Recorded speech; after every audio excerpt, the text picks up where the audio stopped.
कहानी शुरू होती है कैरो से, जो अपने माता पिता के विशाल घर में अकेली रहती है। उसके माता पिता दोनों प्रख्यात वकील हैं और काम के लिए अक्सर घर से बाहर रहते हैं, जिससे कायरो को खुद का ख्याल रखना पड़ता है। हर सुबह वो आत्मविश्वास से अपनी पसंदीदा लंबी बूट्स और छोटी स्कर्ट पहनकर स्कूल जाती है, जैसे कि दुनिया उसी की हो। स्कूल में उसका मध्यम आयु वर्ग का शिक्षक मिस्टर जॉनथन मिलर पहले से ही क्लास में इंतजार कर रहा होता है। उसके सपने एक प्रसिद्ध लेखक बनने के अभी तक अधूरे हैं। कायरो के लिए वो सिर्फ एक शिक्षक से ज्यादा है, वो उनके लिए एक पिता के समान है। हालांकि कायरो के मन में उनके लिए थोड़ा क्रश है। कायरो अक्सर अपने साथियों से पहले क्लास में पहुंच जाती है। एक सुबह जोनाथन उसकी समय पर आने की तारीफ करते हैं और उसे सेमेस्टर की रीडिंग लिस्ट पर शुरू करने के लिए प्रोत्साहित करते हैं। कायरो एक मुस्कान के साथ उन्हें आश्चर्यचकित करती है कि उसने पहले से ही सभी 12 किताबें पढ़ ली है। उनकी बातचीत साहित्य पर एक उत्साहित चर्चा में बदल जाती है, जिससे उसकी तेज बुद्धि का प्रदर्शन होता है। जैसे ही उनकी बातचीत गहराती है, कायरो की सहेली विनी, जो ग्रेड दोहरा रही है, आ जाती है।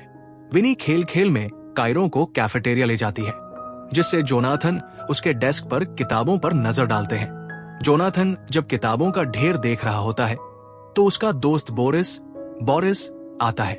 एक किताब देख बोरिस एक उग्र पंक्ति पढ़ने लगता है, जिससे जोनाथन शर्मिंदा हो जाता है और उसे रोकने की कोशिश करता है। फिर बोरिस को एक चौंकाने वाली बात पता चलती है। कायरो के ढेर में जोनाथन की एक प्रकाशित किताब भी है। जोनाथन की छाती गर्व से भर जाती है। शाम को जोनाथन घर लौटता है और अपनी पत्नी बियाट्रिक को कंप्यूटर पर व्यस्त पाता है। वो बातचीत करने की कोशिश करता है, लेकिन बीट्रिक के काम में डूबी होती है। जोनाथन की कोशिशें तब नाकाम हो जाती है जब बीट्रिक की सहकर्मी एमी का फोन आता है और वो बातचीत में व्यस्त हो जाती है। अगले दिन जोनाथन बोरिस से अपने हफ्ते के अंत के बर्बादी के बारे में शिकायत करता है और बोरिस उसे चिढ़ाता है। फिर वे कायरो को जंगल से उभरते हुए देखते हैं। जोनाथन का मन साफ नहीं होता, लेकिन कायरो मुस्कुराती है। जोनाथन एक हल्की फुल्की बातचीत शुरू करता है। विनी बोरिस के पास जाकर बहाना बनाकर बात करने की कोशिश करती है, लेकिन बोरिस उसकी चाल को पहचान लेता है। विनी अचानक सुझाव देती है कि कायरो अपने शिक्षकों के साथ फ्लर्ट करके लिखने के लिए प्रेरणा प्राप्त कर सकती है। कायरो को यह सुझाव अजीब लगता है, लेकिन विनी उसे प्रोत्साहित करती है और कहती है कि शायद जोनाथन कायरो को अलग नजरिए से देखेगा।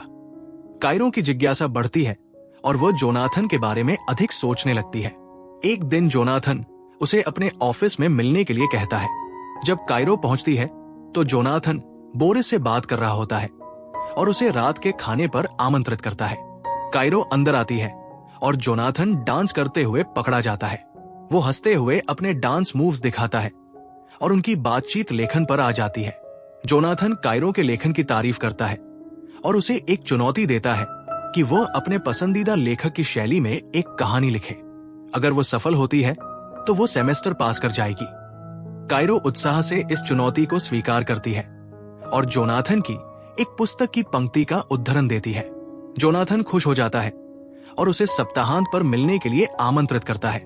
मुलाकात की जगह पर जोनाथन कायरो को चौंकाकर मिलता है। वे मुस्कुराते हैं और चर्चा करते हैं। एक कवि एलियट पास में परफॉर्म कर रहा होता है। वे एलियट की कविता पर अपने विचार और राय साझा करते हैं।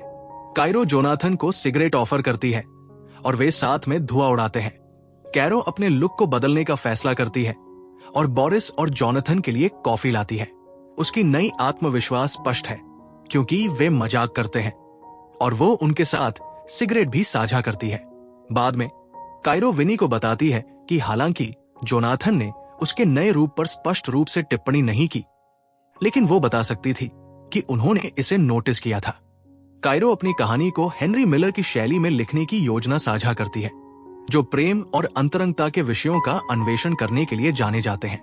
जोनाथन पहले तो हिचकिचाते हैं, लेकिन कायरो के आग्रह पर वो उसे मंजूरी दे देते हैं। जोनाथन उसकी योजना की समीक्षा कर रहे होते हैं, तभी उनकी पत्नी बियाट्रिक का एक टेक्स्ट आता है, जिसमें उन्हें वीकेंड गेटवे के लिए आमंत्रित किया जाता है।